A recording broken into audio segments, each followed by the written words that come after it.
Okay, Assalamu alaikum everyone. Hope you are doing great. And today I will be explaining you one more question relevant to paper 2 AS level economics. And this time I'm explaining you an 8 mark question. 8 mark question की क्या requirements होती हैं और उसको कैसे solve करना है. I'll be explaining you by giving example of a practical question. So this question is from specimen paper for June 2023 attempt, and you can see the question on the screen right now. And all of you are requested to stop the video and read this question carefully, and this is relevant to opportunity cost and production possibility curve, and showing the link between them for two different types of goods, industrial and agricultural goods. So stop the video and read this question carefully.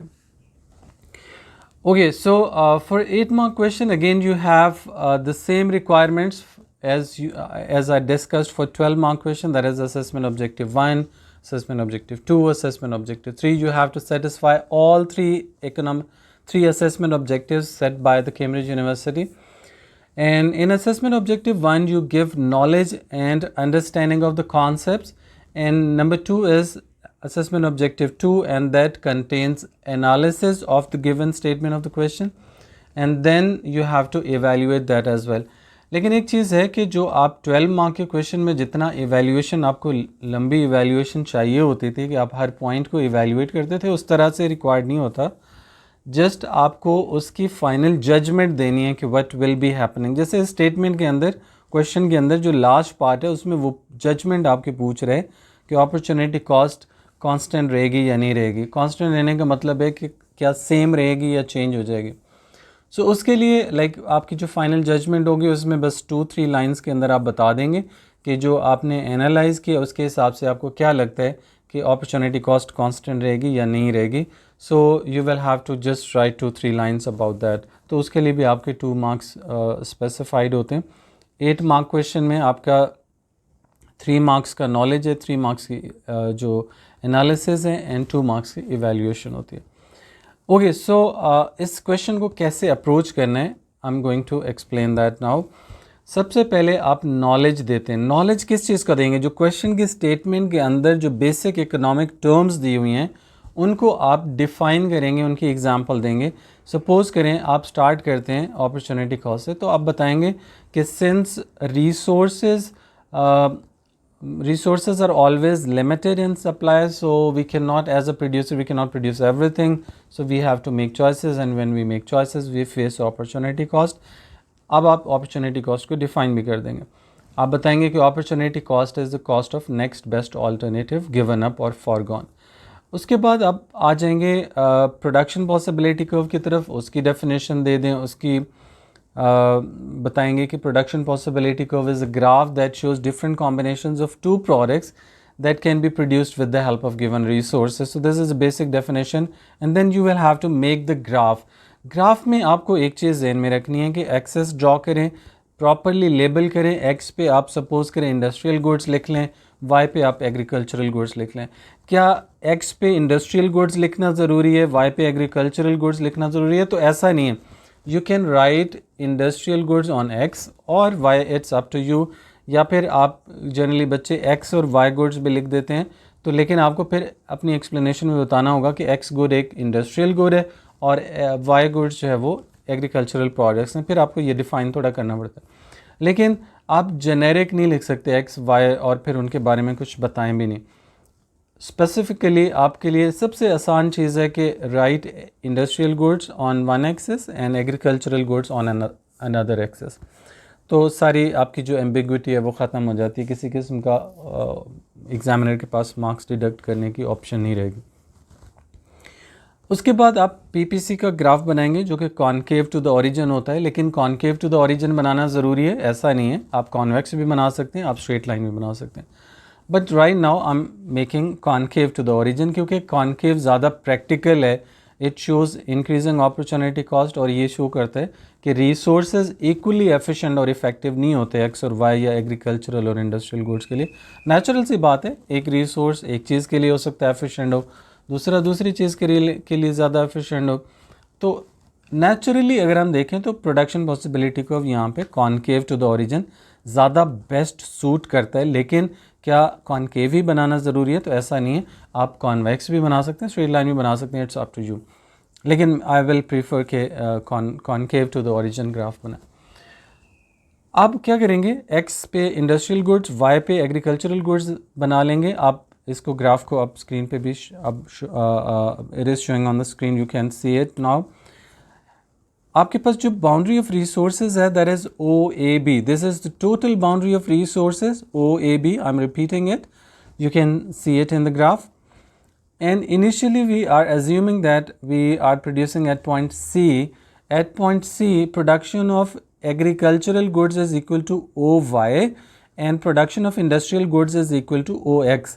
Now if we move from point C to D to produce greater quantity of industrial goods, as it is required in the statement of question as well, we are reallocating resources from agricultural goods to the industrial goods, then we will have to move from point C to D towards right along the curve.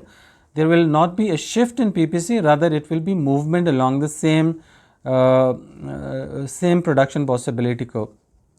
Okay, so it is movement along the same production possibility curve from point C to D. That clearly shows that production of industrial goods has increased from OX to OX1, यानी X से X1 तक जो increase है, that is the extra quantity of industrial goods that we are producing. But along with that, we have to reduce the production of agricultural goods from Y to Y1. नीचे की तरफ आप देख रहे हैं प्रोडक्शन उसकी आ रही है, सो एग्रीकल्चरल गुड्स आपको नेचुरली कम प्रोड्यूस करना पड़ेंगी क्योंकि अब आप ज़्यादा रिसोर्सेज इंडस्ट्रियल गुड्स की तरफ लगा रहे हैं। यहाँ पे अगर अच्छा इस ग्राफ को बनाने का, इसको प्रॉपर्ली लेबल करना, ये भी नॉलेज का पार्ट है, लेकिन इस ग्राफ में एनालाइज करना कि सी से डी की तरफ जब हम मूव किए along the PPC, given PPC, तो एक्स गुड यानी इंडस्ट्रियल गुड्स की प्रोडक्शन एक्स से एक्स1 तक इंक्रीज़ होगी, and at the same time agricultural goods की जो प्रोडक्शन है that has decrease from Y to Y one. So ये जो वाई से वाई1 तक आउटपुट एग्रीकल्चरल गुड्स का डिक्रीज़ हुआ है, दैट इज़ अपॉर्चुनिटी कॉस्ट, ये आप बताएंगे, ये this will be known as analysis. और at the end of the question now what you have to do is you have to give evaluation. Evaluation में क्या लिखेंगे, जो क्वेश्चन का लास्ट पार्ट था जिसमें वो बता रहा था कि whether PPC is likely to remain constant, तो अब आप यहाँ पे बताएंगे कि PPC opportunity cost is likely to remain constant, तो उसके अंदर आप बताएंगे कि opportunity cost as per this given graph is not likely to remain constant, rather it is increasing because we are getting a little extra quantity of industrial goods by sacrificing a lot of quantity of agricultural goods. अगर आप y से y1 तक देखें, जो graph आप लोगों ने देखा, y से y1 तक एग्रीकल्चरल गुड्स का जो आउटपुट है वो काफ़ी ज़्यादा डिक्रीज़ करे, लेकिन what we are getting extra quantity of industrial goods, तो वो बहुत थोड़ा सा चेंज है, थोड़ी सी एक्स्ट्रा इंडस्ट्रियल गुड्स के लिए ज़्यादा अगर आपको एग्रीकल्चरल गुड्स सेक्रीफाइस करना पड़ रही है, तो this is increasing opportunity cost, तो अपॉर्चुनिटी कॉस्ट आपकी कांस्टेंट नहीं रही। लेकिन ऐसे बच्चे जिन्होंने कॉन्वेक्स पीपीसी बनाया होगा वो बताएंगे कि अपॉर्चुनिटी कॉस्ट कांस्टेंट नहीं है, और फिर बताएंगे कि it is decreasing because we are getting more sacrificing less. लेकिन this is particularly for those who made the graph that is convex to the origin. कुछ बच्चे होंगे जिन्होंने स्ट्रेट लाइन ड्रॉ किया होगा, वो भी ठीक है, वो फिर कहेंगे कि अपॉर्चुनिटी कॉस्ट कांस्टेंट है, क्योंकि ये बेसिक अजम्पशन है। जब भी आपका पीपीसी स्ट्रेट लाइन होता है, स्ट्रेट लाइन पीपीसी शोज़ कि आपके जो अपॉर्चुनिटी कॉस्ट है that will remain the same, that will remain constant. जितना आप एक्स ज़्यादा बनाएंगे या इंडस्ट्रियल गुड्स ज़्यादा बनाएंगे, उतनी एग्रीकल्चरल गुड्स आपको सेक्रीफाइस करना पड़ेगी। So this is the complete answer and guideline for this question, 8 mark question, and this question is from specimen paper June 2023।